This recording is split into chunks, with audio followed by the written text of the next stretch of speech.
Filipenses capítulo 3, versículos 5 ao 16. Ou melhor, vamos ler do versículo 4 em diante. Bem que eu poderia confiar também na carne. Se qualquer outro pensa que pode confiar na carne, eu ainda mais. Circuncidado ao 8º dia, da linhagem de Israel, da tribo de Benjamim, hebreu de hebreus, quanto à lei, fariseu, quanto ao zelo, perseguidor da igreja, quanto à justiça que há na lei, irrepreensível. Mas o que para mim era lucro, isso considerei perda por causa de Cristo. Sim, deveras considero tudo como perda por causa da sublimidade do conhecimento de Cristo Jesus, meu Senhor, por amor do qual perdi todas as coisas e as considero como refúgio para ganhar a Cristo e ser achado nele, não tendo justiça própria que procede de lei, senão a que é mediante a fé em Cristo, a justiça que procede de Deus baseada na fé, para o conhecer e o poder da sua ressurreição e a comunhão dos seus sofrimentos, conformando-me com ele na sua morte, para de algum modo alcançar a ressurreição dentre os mortos. Não que eu tenha já recebido ou tenha já obtido a perfeição, mas prossigo para conquistar aquilo para o que também fui conquistado por Cristo Jesus. Irmãos, quanto a mim, não julgo havê-lo alcançado. Mas uma coisa faço, esquecendo-me das coisas que para trás ficam e avançando para as que diante de mim estão, prossigo para o alvo, para o prêmio da soberana vocação de Deus em Cristo Jesus. Todos, pois, que somos perfeitos, tenhamos este sentimento. E se porventura pensais de outro modo, também isto Deus vos esclarecerá. Todavia, andemos de acordo com o que já alcançamos. Amém?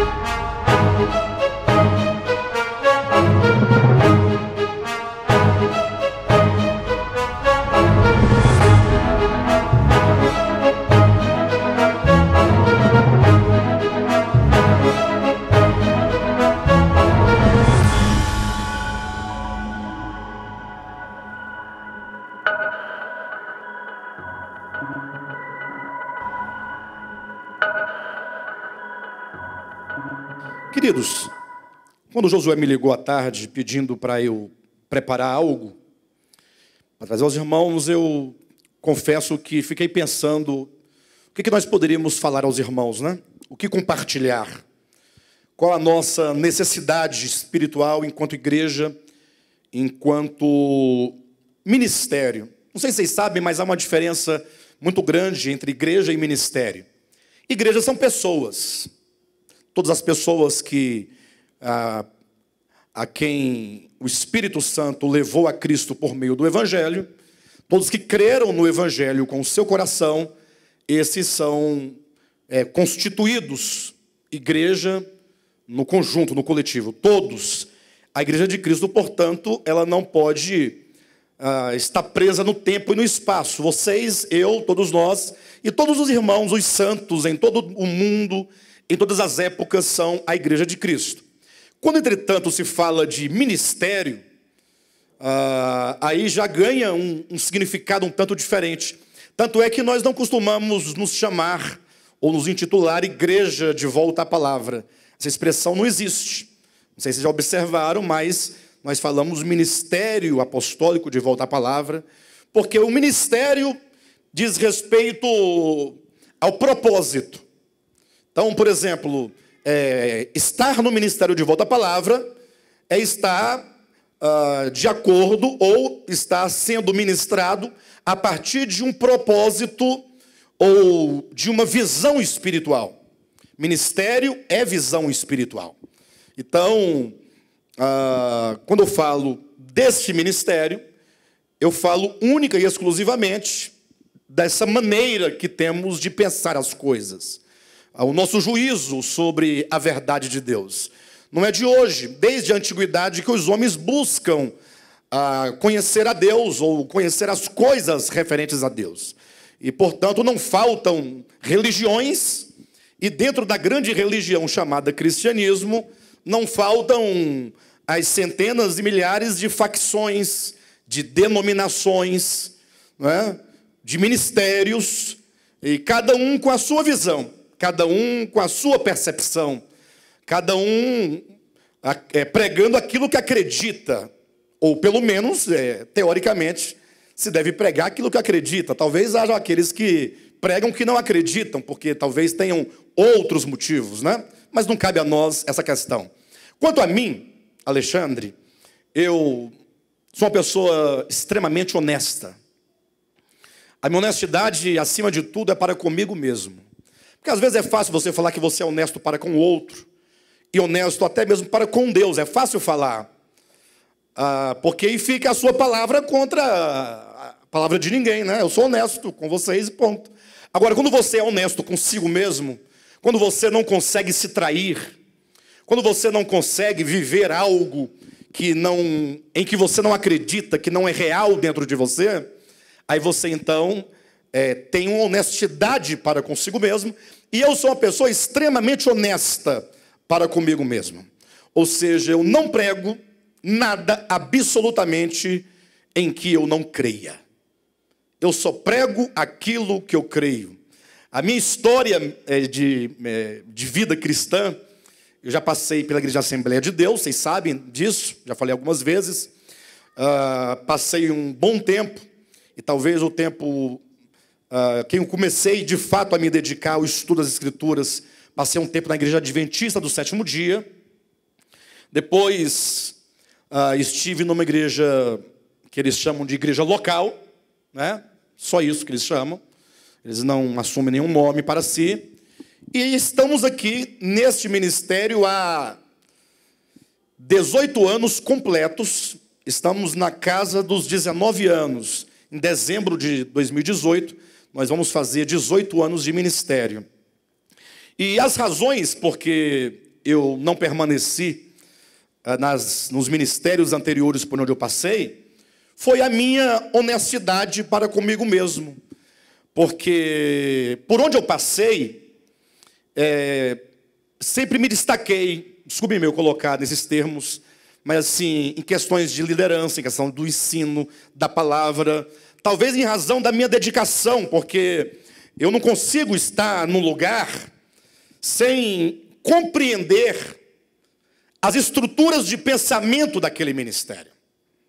Ou seja, para eu poder pregar em tal lugar, eu preciso crer efetivamente e saber por que eu creio daquele modo. Eu tenho que fazer, de fato, uma apologia ou defesa da minha fé. Então, quando eu creio, eu creio. Agora, quando eu não creio também. Por isso que, num dado momento, eu não pude permanecer na Igreja Adventista do Sétimo Dia, porque naquela instituição eu precisava pregar o que o ministério ensinava. Mas eu não me adequava ao pensamento. Chegou um momento em que, na minha leitura, eu não consegui compreender mais daquele modo. Lógico, minha saída foi um pouco desgastante, porque nós gastamos anos, inclusive, estudando com os irmãos adventistas, para que eles nos mostrassem e nos convencessem pela Escritura que nós deveríamos permanecer lá. Mas não foi possível que houvesse tal convencimento, porque o poder da Escritura, enquanto o elemento material de consulta nosso, é muito maior do que o mero argumento humano. Então, por onde eu passei, eu não podia pregar. No último lugar, antes de estarmos aqui, na verdade, eu não saí de lá. Eu fui tirado, né? Mas aí ocorreu que, num dado momento, eu perguntei assim para os meus líderes, né? O que eu vou fazer a partir de agora? Porque quando eu for pregar, o que eu faço? Porque eu só posso pregar o que eu acredito. Vocês querem que eu prego algo em que eu não acredito. Como é que eu vou fazer? Ou como vocês vão fazer? Como é que vai ser essa situação? A pessoa respondeu, não, quanto a isso você não precisa se preocupar, porque você não é mais um pregador, você não é mais daqui, você pode pegar a tua turma e pode vazar. Né? e fique tranquilo, porque esse problema você não vai ter. Aí eu falei, poxa, não era por aí que o caminho, né? Não era a minha intenção, jamais. Pelo contrário, eu até acreditava que ao apresentar a Escritura, haveria comunhão, haveria consenso, ou eu seria convencido, ou eles me convenceriam. Não havia disputa, não há disputa nenhuma. É só o desejo de pregar a verdade. Eu quero pregar a pura verdade de Deus na medida e na proporção que eu compreendo. Somente isso. E eu tenho no meu coração uma forte ou firme convicção do meu chamamento. Quando eu era criança, eu já vou entrar no texto bíblico, tá, amados? Quando eu era criança, assim, nos meus 10, 11, 12 anos de idade, eu era cristão pentecostal. Então, toda sexta-feira a gente ia para o monte. Toda sexta-feira, pensando num Fusca, pastor Gilberto, não sei se o senhor conheceu, pastor Renato pode ter conhecido, porque era do mesmo ministério. Pastor Gilberto dirigindo o Fusquinha e dentro do Fusca ia mais uns 6, 7 a 8 jovens. Tudo dentro de um Fusca só. Indo para o monte orar. E aí, para não perder tempo, a gente já ia orando no carro, né? E pensa no fogo. Fogo. Línguas estranhas, labaredas de fogo. Vocês sabem do que eu estou falando. Quem já foi pentecostal sabe. Bem, e nós então éramos um grupo de jovens. Eu, embora adolescente, mas sempre estive no meio de jovens. Eu nunca gostei de andar com criança. Eu queria andar com os mais velhos do que eu. De modo que nós conversando, nós decidimos assim, vamos fazer uma campanha. Uma campanha no monte para buscar os dons espirituais. Cada um escolhe um dom espiritual e nós vamos buscar esses dons na campanha.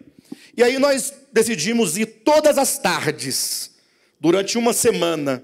Não era à noite, nós fomos todas as tardes, por volta de 4 horas da tarde, a gente ia para o monte buscar os dons. E eu, então, pensei, bem, eu vou buscar o dom de visão. Eu queria o dom de visão. Eu, menino, achava interessante, eu queria ver alguma coisa, eu queria ver um anjo, um demônio que fosse. Eu queria ver alguma coisa, eu queria olhar para uma pessoa e Deus me mostrar com o meu olho aberto. Eu não queria visão de olho fechado. Eu queria, Senhor, eu quero ter visão de olhos abertos. E aí, fomos lá. E eu comecei a orar. E como eu cria daquele modo, buscava com verdade. Quero o dom de visão de olhos abertos. Primeiro dia, clamei. E ele falou que se a gente clamar, ele vai dar, ele não fala? E vai dar o dom de visão de olhos abertos. Segundo dia, mas eu na expectativa de que qualquer momento eu ia ver alguma coisa. Segundo dia, pedindo o dom de visão de olhos abertos. Terceiro dia, quarto dia, quinto dia, sexto dia, nada. Eu olhava, buscava. No último dia, eu já estava querendo ver qualquer coisa, nem que fosse de olhos fechados. Porque eu precisava daquilo, eu estava buscando, estava no meu coração o desejo. E aí nós oramos, buscamos no último dia. E aí, amém, vamos consagrar a nossa campanha. Vamos fazer a oração de encerramento, vamos fechar a nossa campanha. Quem recebeu, recebeu, quem não recebeu... Se bem que não tinha essa conversa de quem não recebeu, não, Deus já deu, é porque ainda vai manifestar. A ideia era essa. Demos as mãos em círculo, para agradecer a Deus pela campanha. Quando nós demos as mãos, que todos fecharam os olhos, eu na expectativa, falei, ainda dá tempo, não acabou ainda. Oração final. Que eu olhei para o alto, olhos abertos. Eu vi um cajado grande, todo envolto de fogo. E eu fiquei prestando atenção para ver se não era impressão minha. Sabe quando você quer muito ver alguma coisa, você acaba vendo, não é? Você acaba vendo. Mas não. Enquanto durou a oração, estava lá, no ar, parado. E eu vi de olhos abertos. também foi a única e a última coisa que eu vi. Nunca mais vi nada, nada, absolutamente nada. Eu tinha meus 12 anos de idade. Eu só fui compreender essa visão de olhos abertos do cajado anos depois, muitos anos depois. Eu compreendi que eu tinha recebido de Deus o dom de visão de olhos abertos. Não para ver anjo, para ver Satanás, para ver cachorro, né? Não, porque, não sei se vocês se lembram, as irmãs iam orar nas casas, não iam? Aí elas via porco dentro dos quartos, cachorro, mas sempre preto. Um cachorro preto, um porco. Não, vocês sabem disso, né? Chega a ser estranho, mas era assim. Eu compreendi que Deus me deu um dom, para a glória dele, o dom da visão espiritual das coisas referentes a Deus. Isso eu não tenho dúvida, porque se for olhar da perspectiva meramente humana, hoje nenhum de nós, nem o pastor Fernando, nem eu, nem a Silvia, nem o Frank, meu irmão que não congrega, mas nenhum de nós era para não valer nada. Era para não prestar. Porque nós tivemos uma vida, uma família muito desestruturada. Em termos de estudo, então, o meu pai dizia assim, olha, quando eu pedia um caderno, um lápis, uma caneta, tem que comprar um uniforme, alguma coisa, dizia, não mexe com isso não, para de estudar, estudo não dá nada para ninguém, desencorajava as pessoas. E a minha mãe, coitada, não tinha estudo, não sabia o valor do estudo, não tinha alguém para orientá-la também. Então a gente ficava jogado igual batata na areia. Vamos crescendo como dava. Estamos vivos porque Deus é bom. Porque Deus guardou, protegeu. Mas de repente o Senhor colocou no meu coração um amor profundo pela Bíblia. Eu já falei isso outra vez. A minha primeira Bíblia que eu ganhei, eu tinha talvez 7 anos. Bíblia pequena. Aquela pequenininha, daquela capinha preta. Como eu achava aquele livro bonito. Eu admirava. Eu olhava assim, eu não lia, né? Não compreendia muita coisa, não sabia. Mas eu tinha um amor, uma paixão por aquele livro. Algo me atraía. Quando então eu comecei a ser um cristão efetivo, pela minha própria consciência, sem minha mãe me obrigar a congregar ou não, quando eu falei, eu vou servir a Deus, eu comecei a estudar a Escritura, um desejo, uma vontade.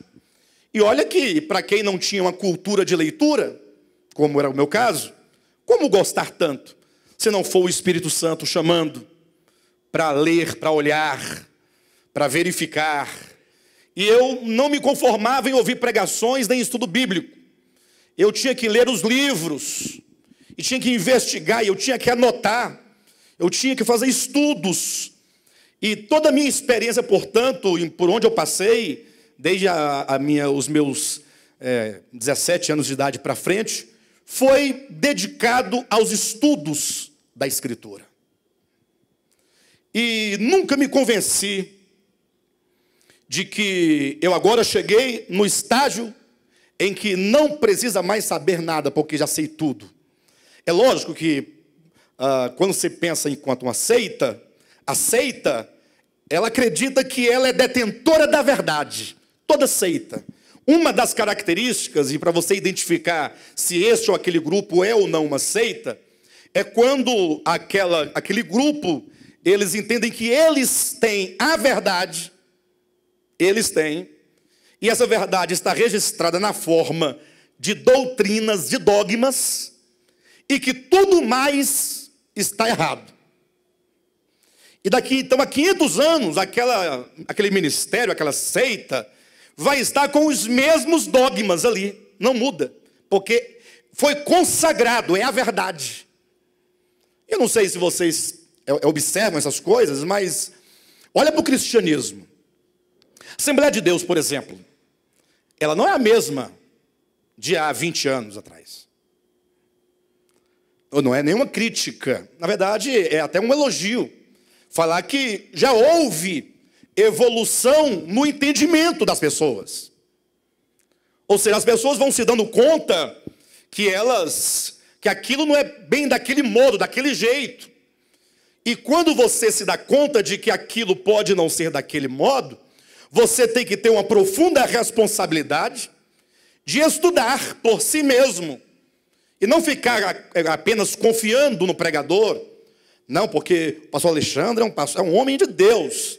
Graças a Deus, sou um homem de Deus, com todas as minhas falhas. Mas é dever de cada um de vocês fazer a investigação daquilo que está sendo ensinado.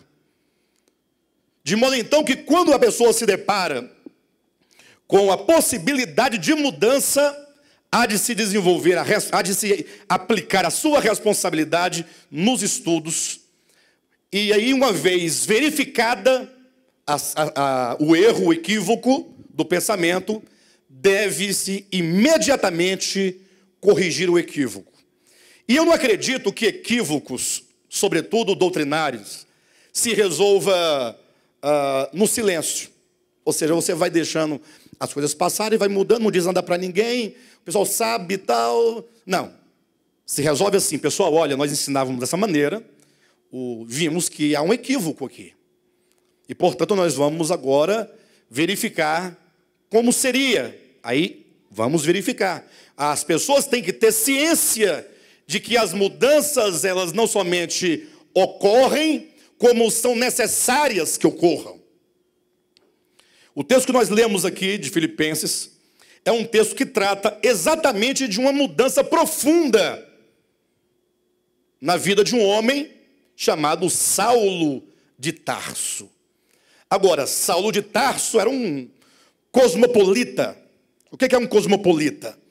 É um homem que não se limita, ou não se limitava à sua polis, à sua cidade, à sua naturalidade, ao seu país. Ele era um homem transcultural. Ou seja, ele era cidadão romano, né? A sua cidadania romana. Paulo não era nascido nem em Jerusalém, nem na Judéia, não. Paulo era romano. Agora, os seus pais, pai e mãe, hebreus. Por isso que ele vai dizer aqui, eu sou hebreu de hebreus. Então, o sangue de Paulo era hebreu. Seus pais eram hebreus. Ele nasceu em Roma. Ele foi criado aos pés de Gamaliel. Então, Paulo, por ter essa dupla cidadania, vamos colocar nesses termos, ocorre que tanto Paulo compreendia de tudo que é Antigo Testamento, Gênesis a Malaquias, ele era doutor em Antigo Testamento. Ninguém sabia mais do que ele, ou melhor, sabia certamente, mas ele dá o testemunho lá no livro dos Gálatas, salvo engano, dizendo assim que de todos da sua idade, ninguém era maior do que ele no entendimento. Era alguém que estudava profundamente as Escrituras. Até pela própria cultura hebraica, que o judeuzinho lá, não é? O hebreuzinho, tem que estudar. Sobretudo o homem.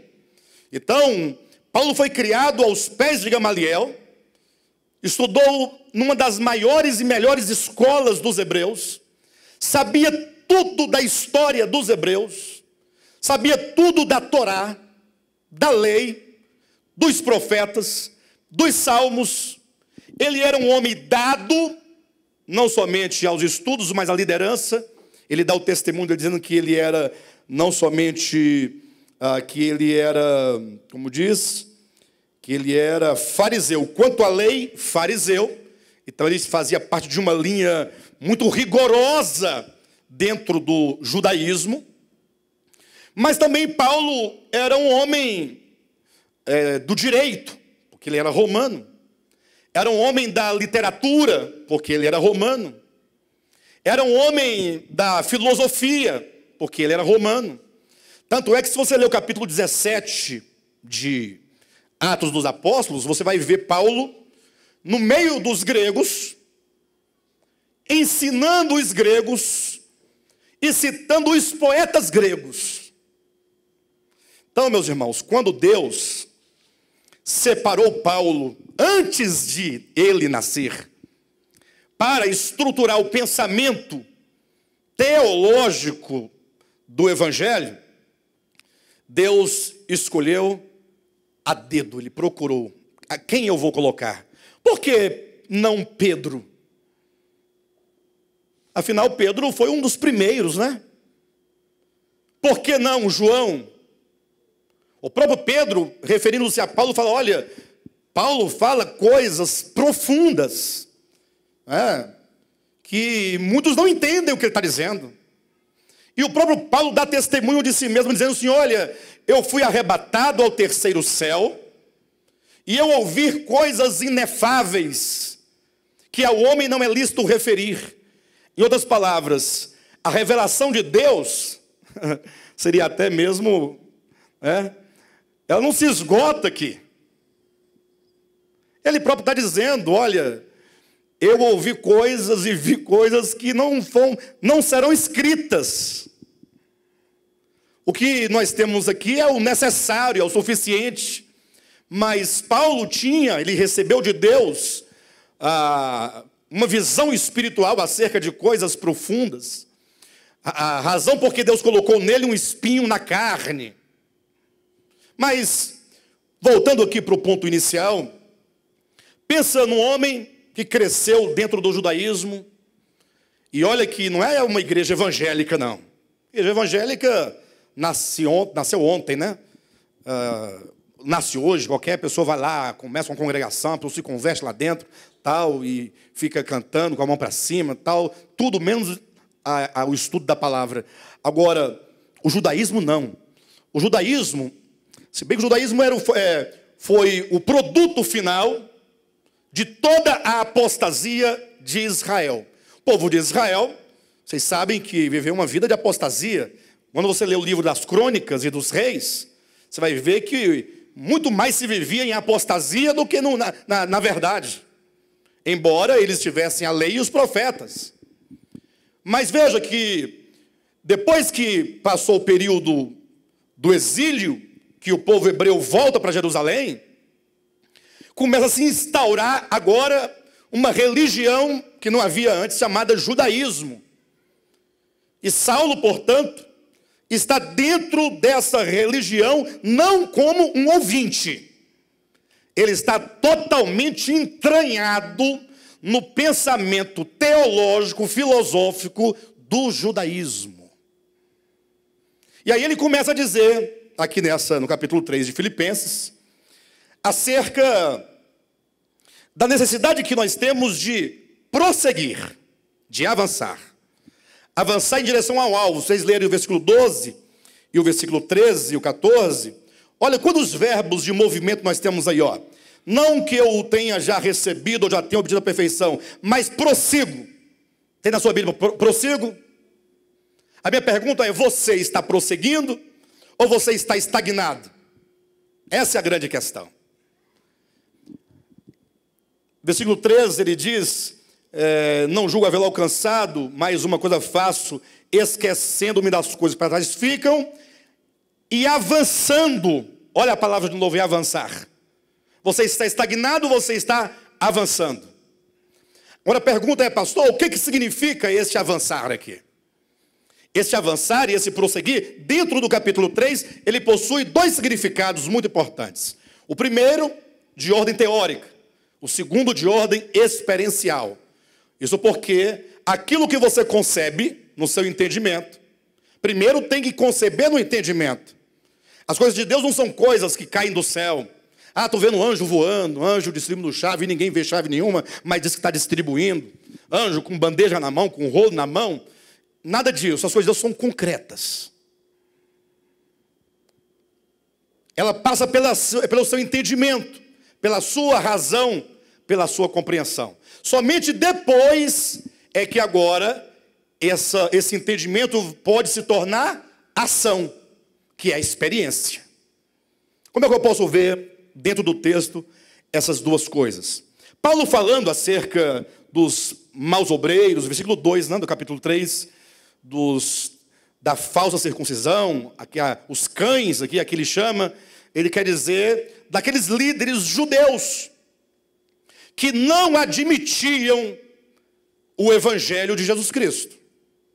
É o judaísmo que, em nome do judaísmo, religião, matou a Cristo crucificado e agora queria a todo custo destruir qualquer pensamento referente a Jesus Cristo. Então, no início, estava lá Pedro, João, Tiago, aquela turma toda dos discípulos, vocês conhecem, né? Era uma igreja abençoada? Era. Tinha dificuldades? Tinha. Tinha certo conhecimento da verdade? Tinha. Mas era até então uma igreja frágil. Leia o livro de Atos dos Apóstolos. Frágil em que sentido, pastor? Frágil no sentido da compreensão do que é a verdade. Porque era uma igreja que ainda não sabia separar antiga e nova aliança. Tinha muita coisa do Antigo Testamento vigorando na igreja de Jerusalém. Havia em Jerusalém a ala dos irmãos da circuncisão.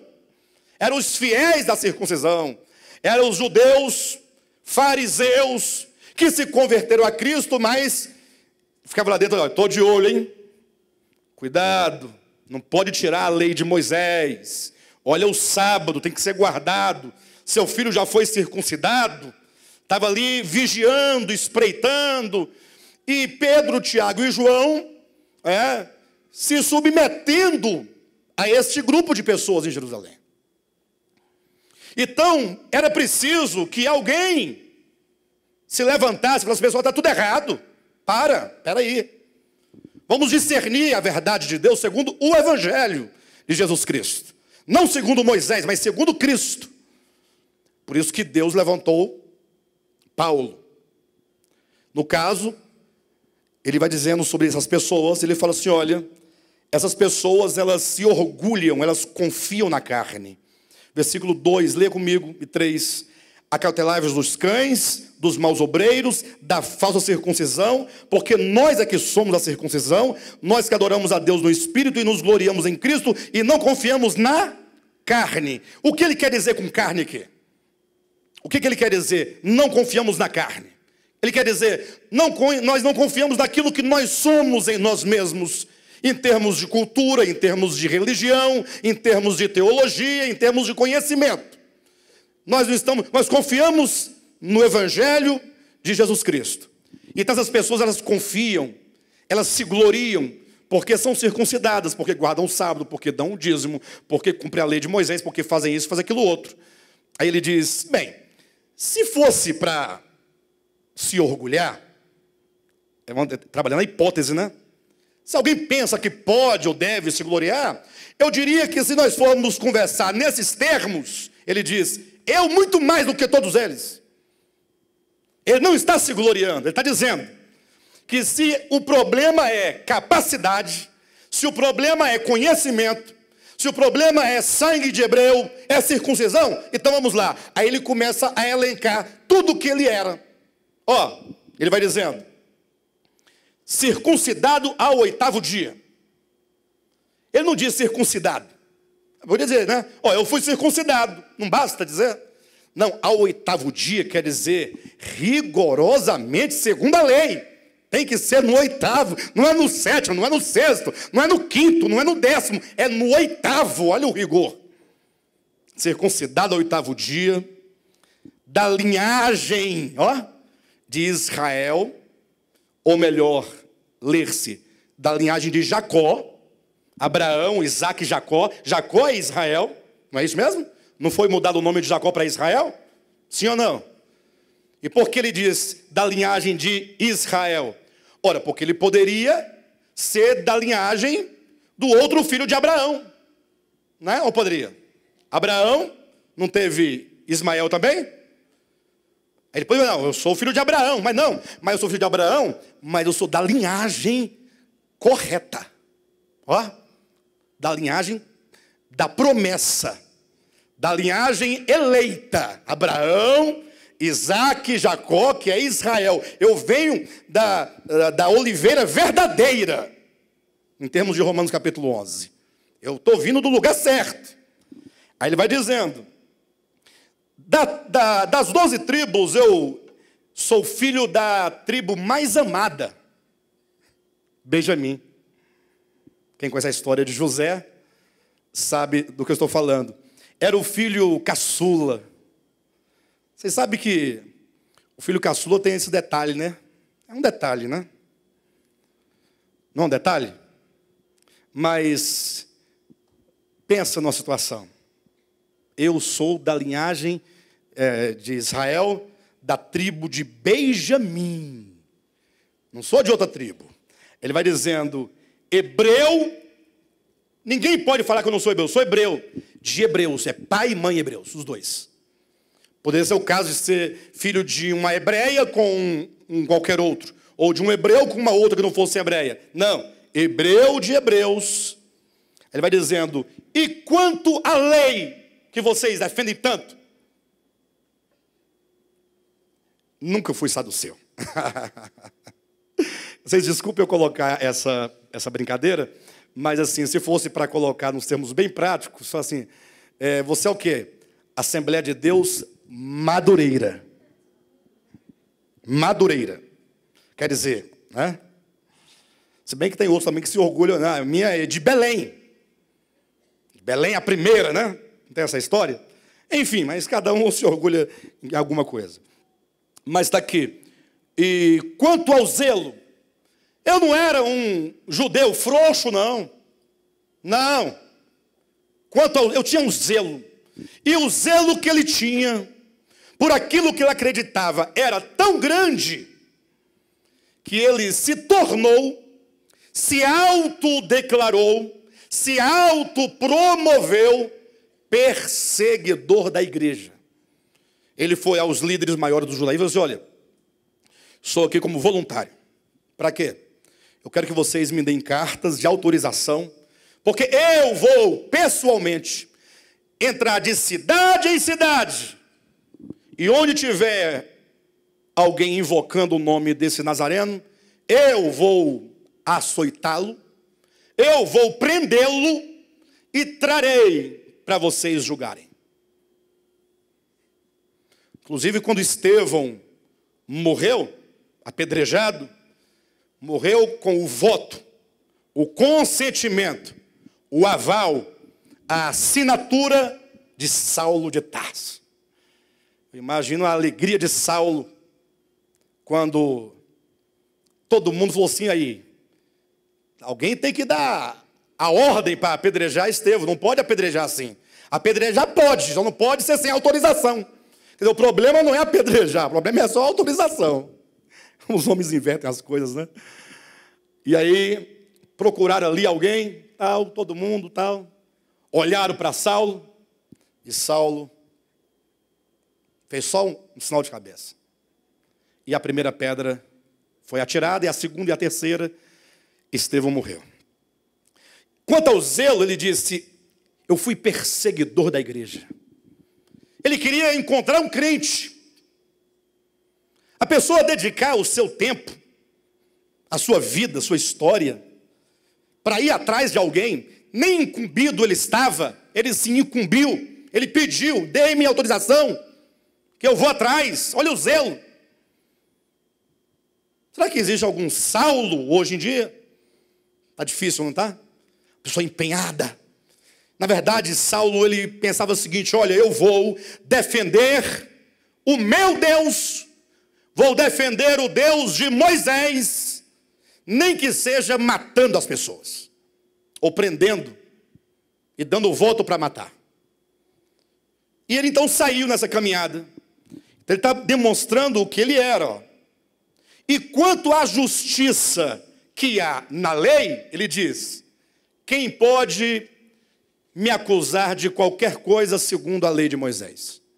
Por quê? Porque ele era homem rigoroso em toda a lei. Lógico que a lei não dá nenhuma justiça real ao homem diante de Deus, mas está falando da perspectiva, do ponto de vista do judaísmo. Eu pergunto, quantas estruturas teológicas acerca de Deus ele não tinha construídas no coração e na mente.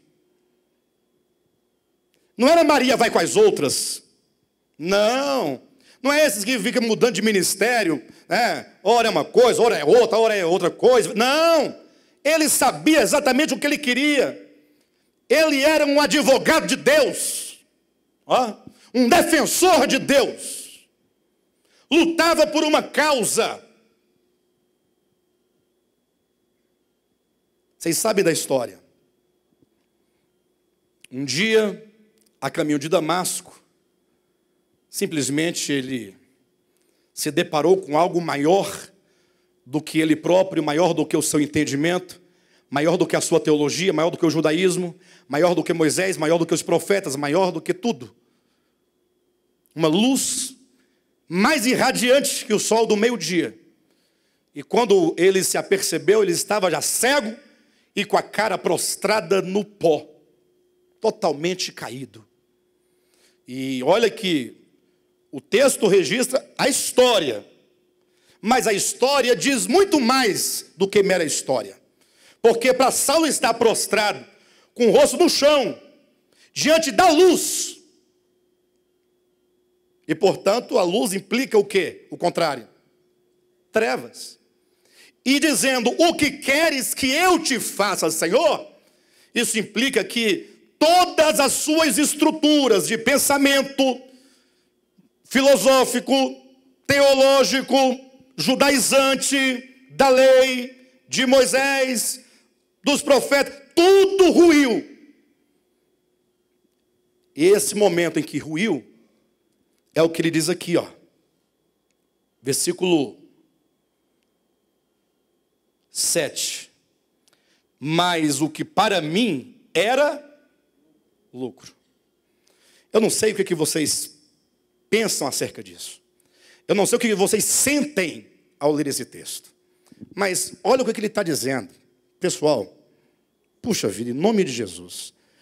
Tudo o que para mim era lucro. O que é tudo? O que ele chama aqui de tudo? Olha que eu não tenho o direito de falar que o tudo é qualquer coisa. O tudo aqui é o tudo que ele acabou de dizer. Tudo aquilo que ele era desde seu nascimento, tudo aquilo que lhe constituiu ser o que ele era, tudo aquilo que ele desenvolveu.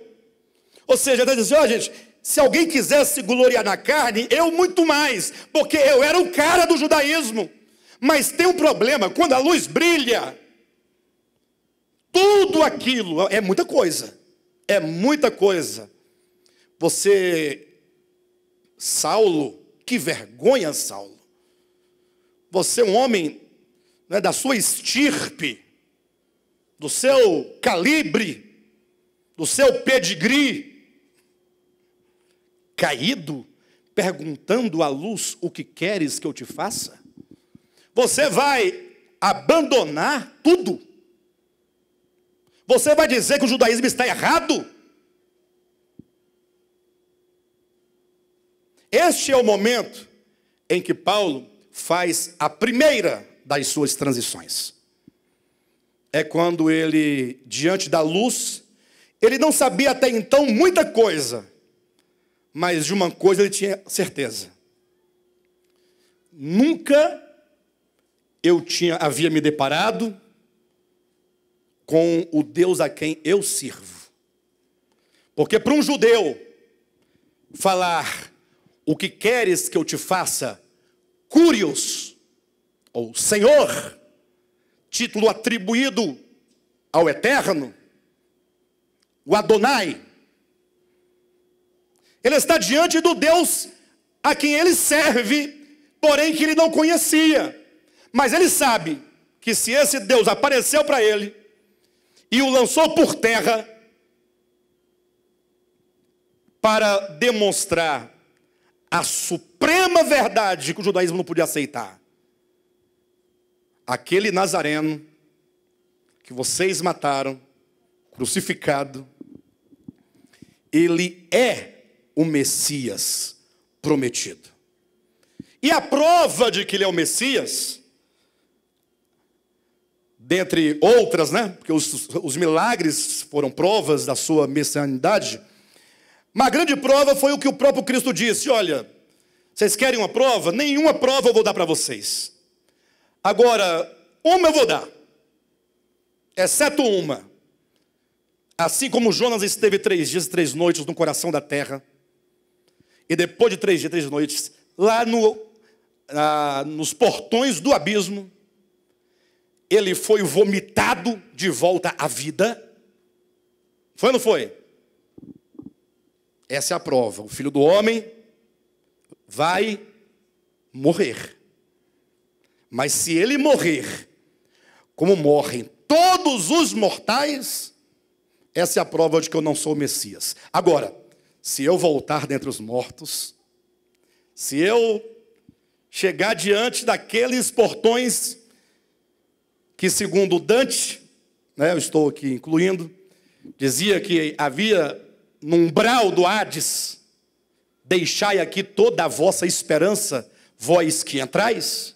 Em outras palavras, morreu, ninguém sai daqui.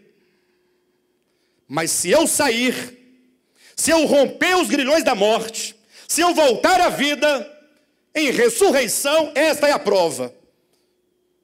Então o grande problema de Saulo, qual que era? Esse Jesus de Nazaré é um impostor, é um mentiroso. Inclusive ele não ressuscitou, roubaram o corpo dele, os discípulos dele roubaram o seu corpo e inventaram essa onda aí de ressurreição. Ele é um impostor. De repente ele se depara com essa grande luz e ele diz: quem és tu, Senhor? E aí a voz responde: Saulo, você achava que eu estava morto? Estou aqui vivo, ressurreto. Eu ressuscitei dentre os mortos. E aqui estou, eu sou Jesus, a quem tu persegues, vivo. A prova da ressurreição. Os olhos de Saulo foram abertos. E ele, então, imediatamente concluiu sua primeira conclusão: se ele é o Cristo de Deus, se os judeus o mataram em preservação da lei de Moisés, e agora os judeus querem destruir os cristãos que servem ao Deus vivo, então o judaísmo está errado. O judaísmo está errado. A partir de agora, aí olha como ele era um homem decidido.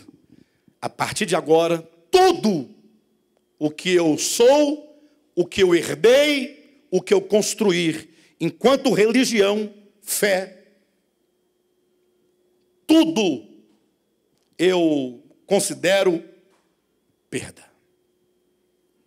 O que significa isso? Para mim, é uma coisa que não levarei mais comigo. Isso é visão espiritual.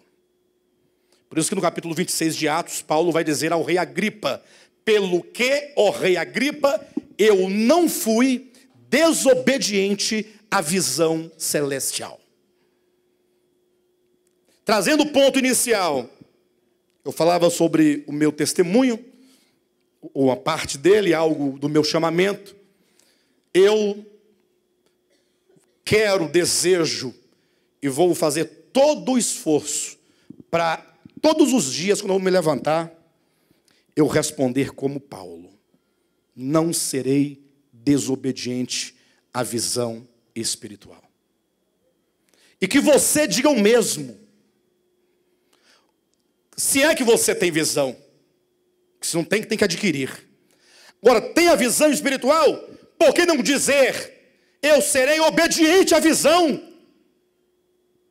Por que não se apegar a essa verdade que você crê e ser fiel a ela? Doa a quem doer.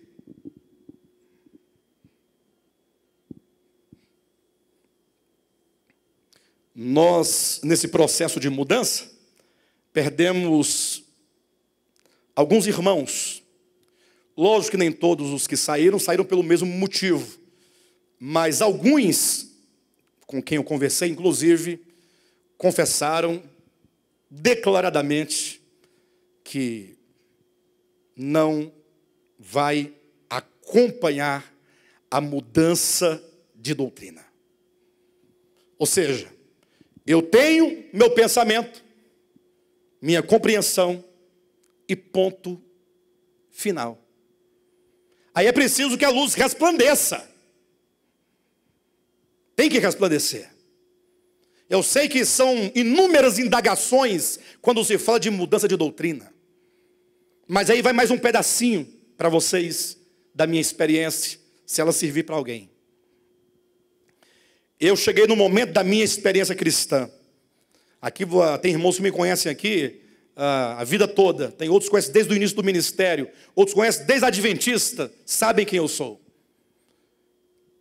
Chegou um momento em que, na minha leitura, na minha investigação, nos meus estudos, eu cheguei à beira do abismo. Vocês sabiam disso? Que eu cheguei à beira do abismo? E eu estava num precipício,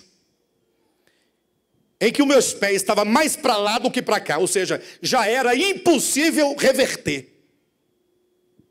Não havia meio de eu mesmo voltar. Em nome de quê? Da minha honestidade para comigo mesmo. Porque eu passei a minha vida inteira pregando, sabe o quê? E hoje não tenho como mostrar porque já foi retirado do nosso site. Mas estava no nosso site, lá, a nossa confissão foi mudada. Eu modifiquei porque estava errado. Mas rezava na nossa confissão, dizendo que a Bíblia é a palavra de Deus. E no dia que eu descobri que eu fiquei decepcionado com a Bíblia. Calma. Eu sei que a gente pode perder mais pessoas, mas eu só tenho uma escolha, falar. Ou melhor, não tenho outra. Não tenho alternativa, eu só tenho que falar. Pastor, você ficou decepcionado? Como assim?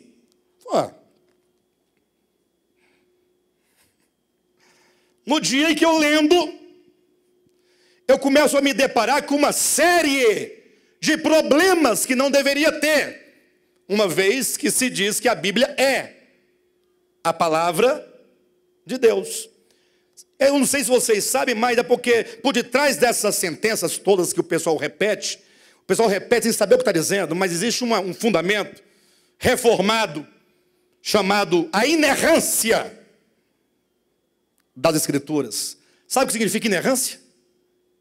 Quem sabe? Ela não erra. Ela é absoluta. De repente você toma a Bíblia como sendo tudo, o seu Deus. Você se torna um bibliólatra. E eu não estou desprezando a Escritura, irmãos, em nome de Jesus. Porque tudo que eu falar para você, eu vou partir daqui de dentro. Eu não vou partir de outro lugar. Mas você começa a se deparar com uma série de situações em que Deus simplesmente fala assim: olha, eu estou irritado com vocês todos, e manda agora o profeta dizer que eu, Jeová, já desembainhei a minha espada, e eu vou matar o justo e o injusto, ponto final. E eu, Alexandre, falar: Senhor, me perdoe, Pai, mas como é que eu vou pregar o teu nome, o teu caráter, afirmando isso? Você tem coragem de pregar isso? Está na sua Bíblia, está na minha Bíblia, na católica, Ave Maria, qualquer outra. Aí eu me decepcionei com Deus. Não, Deus não mata o justo. Porque ele próprio foi interrogado a esse respeito. Um dia alguém falou assim: Deus, você vai destruir Sodoma e Gomorra? Vou. E se lá tiver 50 justos? Eu não destruo. Aí diz Abraão: faria o juiz de toda a terra tamanha injustiça? E se houver 10 justos, não mato, não destruo. Aí de repente esse Deus deu uma louca nele e falou assim: eu vou matar o justo e o injusto. Eu disse, não. Aí eu comecei a me deparar com situações como esta. Sabe por que você nunca se deparou? Talvez porque você não está lendo. Eu faço num bíblico. Talvez não esteja entendendo. Você lê um versículo, quando chega no segundo, esqueceu o primeiro. Eu leio o primeiro versículo, quando eu leio o segundo, eu volto no primeiro, para então ir ao segundo de novo. Quando eu leio o terceiro, eu volto ao primeiro, segundo, terceiro. Eu vou sempre lendo e relendo. Porque eu quero entender todos os nexos do pensamento. Pastor, não posso concordar com o senhor. Infelizmente, você vai continuar sem concordar. Mas eu não posso crer no Deus justo que mata o justo e o injusto juntos. Só porque ele está irado. Eu não posso pregar que Deus é amor, graça, misericórdia. Como é que eu vou dizer que o nosso Deus é bondoso? Que bondade é essa que mata o justo? Tudo bem, justifique. Porque é a justiça de Deus e tal. Mas a justiça de Deus é para matar o justo? Aí você fica assim, meu Deus, e agora? Eu estou citando um exemplo, eu poderia citar aqui dezenas, para não falar centenas de situações. Em que eu falei, Senhor, é o seguinte, eu estou perdendo minha fé, Pai. Estou perdendo a minha fé. Um homem de barba, chorando. Agora eu não sei mais é de nada. Falando com Deus. Minhas conversas desse jeito. Estou perdendo minha fé. Vou cair no abismo da incredulidade, do ateísmo.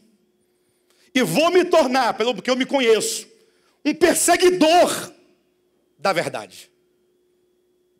Que para mim já era questionada, né? Isso foi numa noite, por volta de 2 horas da manhã. Pois quando foi no outro dia, antes do meio-dia, os meus olhos estavam mais abertos do que tudo para a verdade. Meu coração estava gozando de uma paz infinita. De repente eu comecei a entender que somente agora parece que eu creio de verdade. Meus pés estão solidificados sobre a rocha, que é Cristo Jesus. Pastor, mas e aí?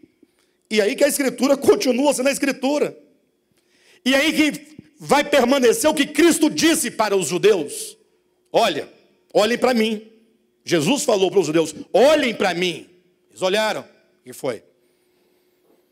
Vocês examinam as Escrituras, porque vocês julgam ter nelas a vida eterna.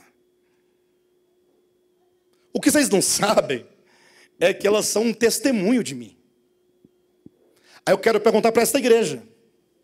E tem mais, quando eu gosto de falar com a igreja, eu gosto de falar com a igreja. Eu não gosto de falar em gabinete. Quem fala em gabinete é porque alguém não pode ouvir alguma coisa.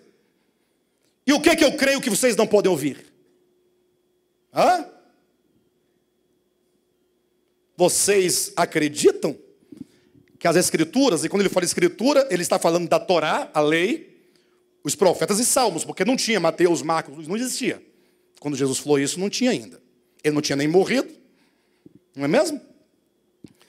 Vocês aqui acreditam que as Escrituras são um testemunho dele, de Cristo? Vocês acreditam? Ele disse, e são elas que de mim testificam. Vocês acreditam nisso? De coração? Que tal então você começar a ler Gênesis hoje? Gênesis, Êxodo, Levítico, Números, Deuteronômio, Josué, Juízes, Ruth, Samuel, Reis, Crônicas, Esté, Jó, vai até Malaquias, procurando Jesus. Quando você encontrar, você segura. Encontrei um testemunho dele. Aí você então, depois de ler a lei, os profetas e os salmos, tipo aquele texto, Salmo de número 137, só para vocês poderem ter uma ideia do que eu estou dizendo, em que está lá os hebreus em Babilônia, exilados, Nabucodonosor levou os hebreus presos, cativos, para a Babilônia. Está lá em Babilônia. Eu pergunto, você acha que uma pessoa prisioneira, numa outra nação, está feliz? Está triste? A cidade dele está destruída, o templo está queimado, o Deus dele está sendo escarnecido. E aí o que ele faz? Isso é um salmo, está na Bíblia. Aí sabe o que ele faz? Olha, nós penduramos nossas harpas, os babilônicos nos pedem para cantar canções ao nosso Deus, nós nos recusamos, nós não vamos cantar em terra alheia, vamos cantar só lá. Então, enquanto estivermos aqui, ninguém canta canções a Yahvé, ninguém. E tem mais, aí o salmo fecha com uma palavra, dizendo, e o meu desejo, do meu coração, é que peguem os filhos de Babilônia, os filhos pequenininhos, as crianças, todas elas. A criança que não tem nada a ver com o problema do pai dele, da mãe dele, nasceu, não pediu para nascer. Pediu? A criança pediu para nascer? Está lá. Eu quero que peguem esses filhos todos, coloquem sobre uma grande pedra, e venham com outra pedra e esmague as cabeças das crianças babilônicas. Alguém diz assim, justiça de Deus, pastor. Ué, justiça de Deus. Você chama de justiça de Deus? E eu pergunto, esse é um testemunho de Jesus Cristo?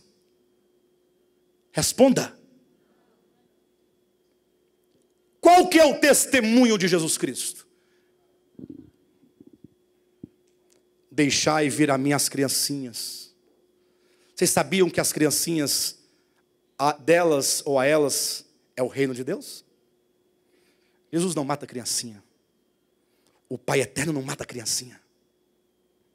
O reino dos céus é delas. O Pai Eterno não esmaga a cabeça de criancinhas. Não degola criancinhas. Não. O Pai Eterno diz, deixai vir a mim.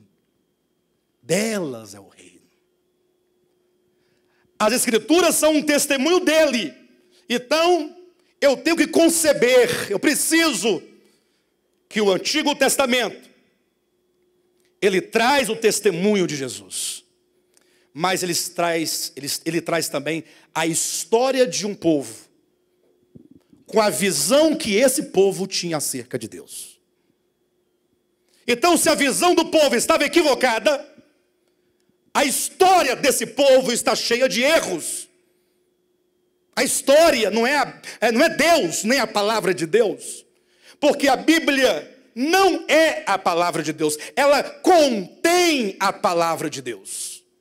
Contém. Se você me disser que é a palavra de Deus, eu vou perguntar qual delas. Porque você vai começar tendo que escolher entre versões. Porque tem versão que diz uma coisa e tem versão que diz outra. Pastor, por que você está pregando assim no culto domingo? Você tem coragem de fazer isso? É melhor vocês ouvirem de mim do que ouvirem de outros. E de mim vocês vão ouvir desse jeito.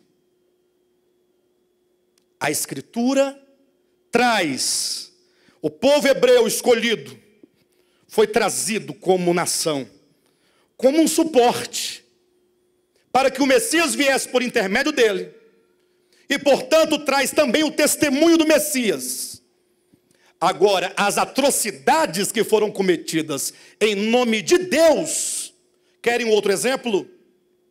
Lembra quando Deus falou assim, olha, Jonas vai pregar a Nínive, que Jonas não queria ir? Você sabe por que Jonas não queria ir? Sabe por quê?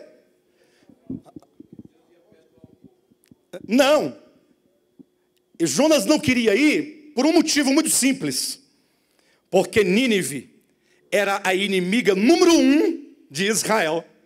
Seria mais ou menos Deus levantar um profeta lá no Iraque, falar assim, vá pregar lá nos Estados Unidos, que se eles não se arrependerem, eu vou destruir os Estados Unidos. Aí o iraquiano fala, rapaz, é agora que eu vou nada, porque aí Deus destrói. Essa é a mente do profeta. Só você pensar como é o processo da revelação, como ele acontece. Jonas falou assim, eu não vou. Se eu não for, o povo não vai ficar sabendo. Se não souber, não vai se arrepender. Se não se arrepender, Deus vai matar. Aí vocês sabem da história de Jonas, não vou contar toda. Mas aí no final ele acabou indo. Só que ele pregava, sabe assim, doido para o povo não se arrepender. Ele pregava pela obrigação de ter que pregar, porque Deus mandou. Mas ele não queria que o povo se arrependesse não. Depois que ele pregou, foi lá para uma montanha lá em cima, sentou. Deus sabiamente fez nascer uma árvorezinha bonitinha, para poder proteger a careca dele do sol, que estava muito quente. Ele ficou de lá esperando a destruição. Daqui a pouco vai acontecer. Se vai ser fogo, se vai ser água, se vai ser terremoto, maremoto, alguma coisa vai acontecer. Se Deus vai mandar 2 ursas sair do meio do mato para matar todo mundo, alguma coisa vai acontecer. Estou esperando e nada. Deus perdoa a nação inteira. Jonas ficou chateado. Deus perdoou. Que Deus perdoou. Não era para perdoar, gente. Gente, pelo amor de Deus, são os nossos inimigos. Não é para perdoar. É para matar. Daqui a pouco Deus mandou um germezinho, foi lá, né? Feriu a plantinha secou na hora. O sol bateu na careca do profeta, irado. Aí ele ficou mais irado ainda. Esse Deus tá de brincadeira, né? Além de não destruir os inimigos nossos, ainda agora deixa a minha careca queimar. Matou a plantinha, coitada da plantinha. Senhor, o que essa planta fez para o Senhor matar essa planta? Então você está com pena da planta? E não tem piedade, compaixão de tantas pessoas que não sabem discernir entre a mão direita e a esquerda, todos ignorantes, você não tem compaixão do pecador. Você está irado comigo porque eu, o testemunho agora do Messias vindouro, trago mensagem de arrependimento, de perdão, de graça, de misericórdia e de salvação. E você quer que eu destrua? Você não tem compaixão? Então, Jonas, o seu Deus é esse? Vocês estão entendendo a história ou não? Eu ficaria uma semana inteira aqui com vocês, sem sair daqui, dando exemplos e exemplos dentro da Escritura. Exemplo, quando, entre aspas, Deus manda matar o justo e o injusto. Quando Deus manda pegar os príncipes e os reis, fala assim, eu quero todos oferecidos em sacrifício a mim. Você acredita que Deus, o eterno, Jesus Cristo, ele aceita sacrifício humano sobre o altar para ele? Você acredita nisso? Mas está lá. Aí eu posso dar outro exemplo em contrapartida, mostrando o testemunho de Jesus Cristo, graça e misericórdia. O Antigo Testamento está todo eivado. O testemunho de Jesus passando no meio da história de um povo que não conhecia a Deus, senão pela sua sombra. Senão pela sua sombra. Vocês entendem o que eu estou dizendo? Pastor, mas e a Bíblia então contém erros? Leia. Agora uma coisa eu estou firme. Jesus disse, podem os céus e a terra passarem. Agora as minhas palavras não passarão. Porque a palavra de Deus, essa sim, A palavra de Deus é inerrante, é infalível. Sabe por quê? Porque a palavra de Deus é o próprio Deus. Ele não erra.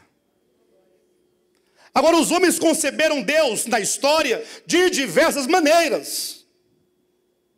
Esse é o detalhe que talvez os irmãos não me compreendam.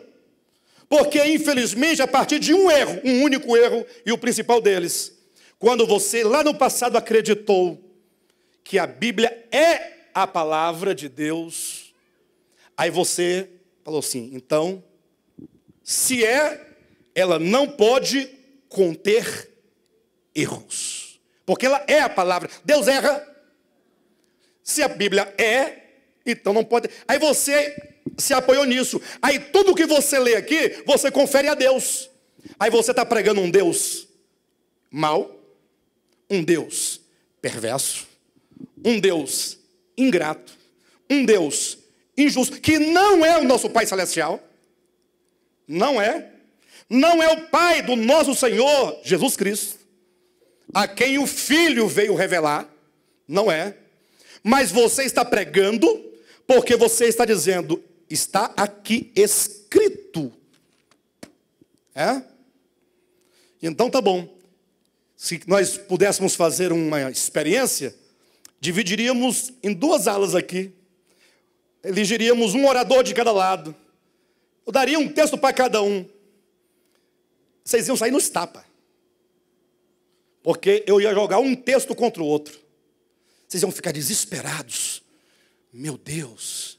Por isso que está assim, olha, de filhos de crentes revoltados com Deus. Está assim de crentes ateus, ou melhor, crentes que se tornaram ateus pela ignorância. Lhe foi ensinado. Porque a pessoa quando para pensar e refletir, porque se você não pensar e não refletir, não tem problema. Mas se você refletir, pensar, você vai perguntar assim, faz sentido? Faz sentido? Eu quero dizer para os irmãos que esse ministério é um ministério e, enquanto igreja, nós somos servos de Jesus Cristo. Eu vou falar como Jesus falou para os judeus. Nós não somos servos de Moisés. Eu não sou discípulo de Moisés. Se você for, aí é outra coisa. Mas eu não sou, e enquanto eu estiver na liderança desse ministério, nós seremos servos de Jesus Cristo. No dia que eu morrer, ou outro ocupar a liderança ministerial, aí eu não sou mais responsável. E se ficarem 3, 4 pessoas, 3 pessoas, serão 3 pessoas que vão falar, nós somos servos de Jesus Cristo. Nós cremos em Jesus Cristo, no Evangelho de Jesus Cristo, segundo Jesus Cristo, e ponto final. Esse vai ser o nosso testemunho. Esse ministério tem uma decisão, buscar a verdade, na compreensão, e aí, prosseguindo para o alvo, avançando para as coisas que diante de nós estão, e esquecendo das coisas que para trás ficam, mas avançando em direção ao alvo. Existe um alvo. Aí vem na compreensão, e então precisamos buscar a experiência desse testemunho de Jesus Cristo. Porque se ficar também só nos nossos lábios, nós não teremos feito nada. Teremos perdido tudo. Porque precisamos de ter o testemunho de Jesus Cristo, mas precisamos de ter a vida de Jesus Cristo. E eu sou carente da vida de Jesus Cristo. E preciso de cada um de vocês para orarem por mim, intercederem por mim. Essa ideia, lembra? O pastor Alexandre é o pastor da igreja, então ele é a cobertura espiritual da igreja. Não. Orai uns pelos outros. É para interceder uns pelos outros. Todos, né? cobrindo em oração a todos, uns aos outros. Não transfira para o pastor a responsabilidade da sua vida, da sua vida cristã, de ser sacerdote de Deus, na casa de Deus, e o sacerdote é aquele que leva Deus às pessoas. Então você tem esse dever espiritual. Então está aqui, ó, não que eu o tenha já recebido.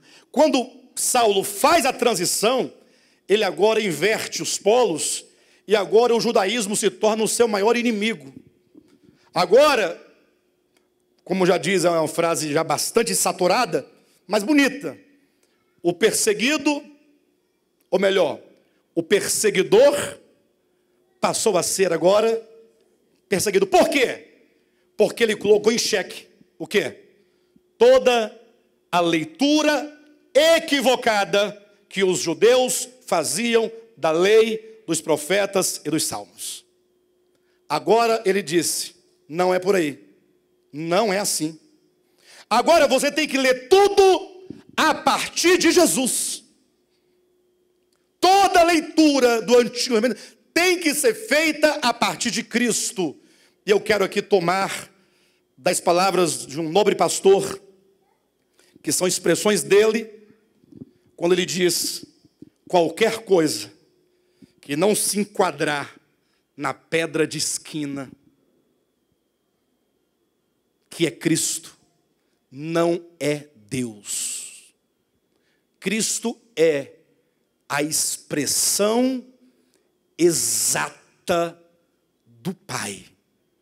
Quando eu falo para vocês que eu não posso crer em muitas coisas do modo como foram ditas, ainda que por um profeta equivocado, no seu tempo,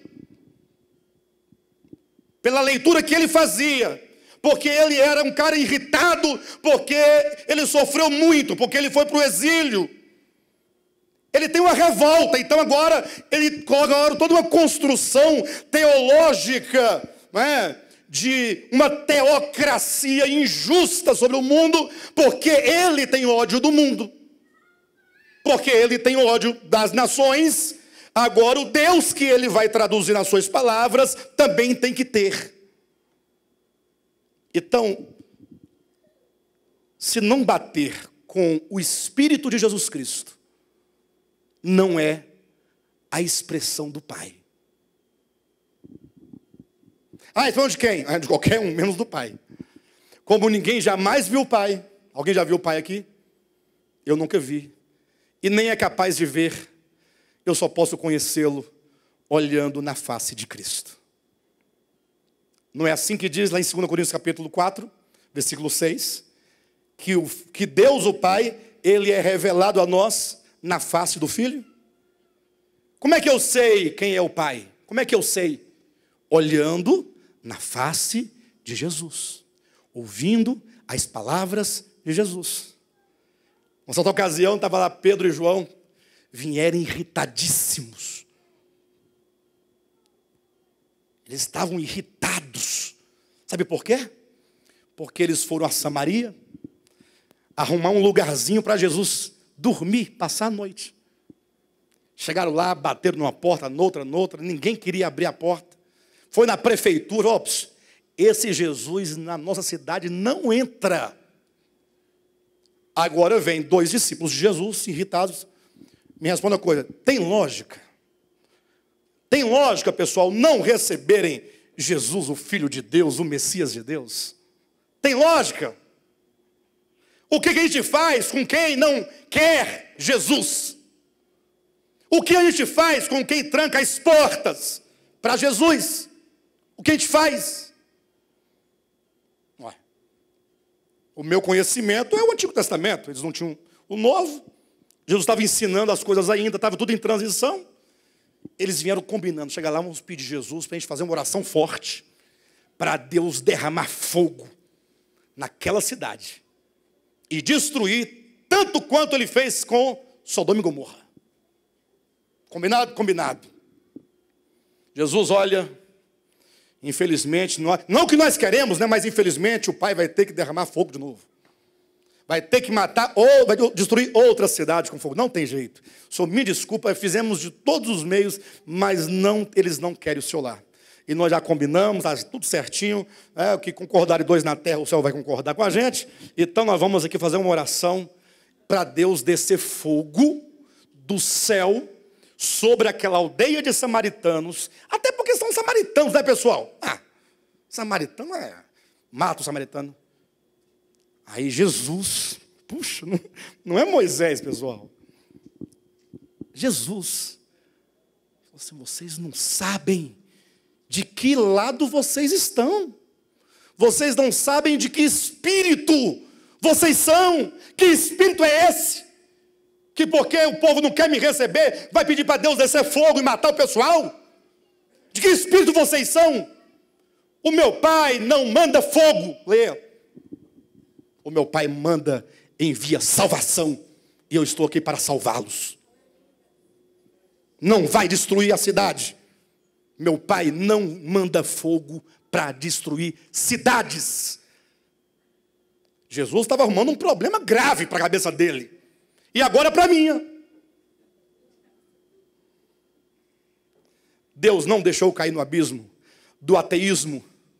Deus não deixou eu cair no niilismo de Nietzsche. Não deixou. Quando eu caí, que eu senti o vazio, logo uma mão me segurou, me levantou. E hoje eu amo a Jesus Cristo e o Pai Celestial. E vou viver para Ele toda a minha vida, pregando o amor de Deus, a graça de Deus, o perdão de Deus, a misericórdia de Deus,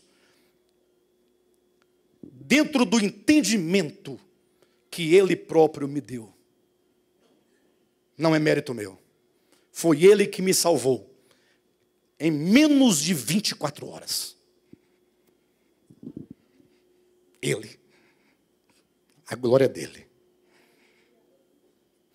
E aí fica agora esta palavra para a igreja, clara e claríssima, e para que você saiba que você, meu irmão, é livre em Cristo Jesus.